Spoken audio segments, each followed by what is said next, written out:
નમસ્કાર દર્શક મિત્રો, આપ જોઈ રહ્યા છો મુંબઈ તરંગ ન્યૂઝ। હું છું એન્કર અર્પિતા પટેલ। હવે જોઈએ અગત્યના સમાચાર।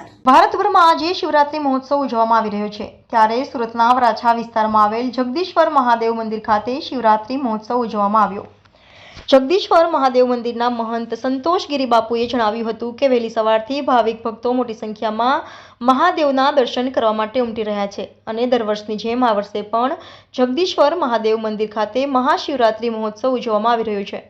રિપોર્ટર વિજય મકવાણા, મુંબઈ તરંગ ન્યૂઝ, સુરત। ગોસ્વામી સંતોષગીરી શેલગીરી, હું જગદીશ્વર મહાદેવ મંદિરની પૂજા કરું છું। આજે તમને ખબર છે એમ કે મહાશિવરાત્રીનો મહાન પર્વ ભગવાન મહાદેવનો મોટો પર્વ છે અને તમે પાછળ જોઈ શકો છો કે કેટલી ભક્તોની ભીડ છે।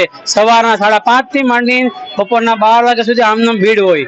દર વર્ષે આવો અમારે આ જગદીશ્વર મહાદેવ મંદિરે એક પ્રકારનો મેળો ગયો તો પણ ચાલે એવો ભગવાનની દયા છે અહીંયા, અને ખૂબ મોટા પાયે ભક્તો અહીંયા ઉમટી પડે છે। ભક્તો સેવા કરવા પણ એટલા માણસો આવે છે અને અમે રાત દિવસ લોકો મહેનત કરીને બધું શણગાર સુશોભન ભગવાનને કર્યું હોય। સવારમાં 5 વાગે મંગળા આરતી કરી, બપોરે 12 વાગે મધ્યાહન આરતી થશે।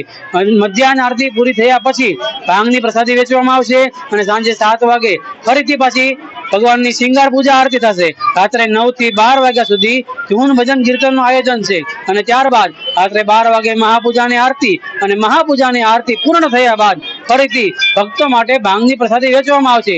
દરેક ભાવિક ભક્તોને જગદીશ્વર મહાદેવ મંદિર વતી હું ભાવભર્યું આમંત્રણ પાઠવું છું।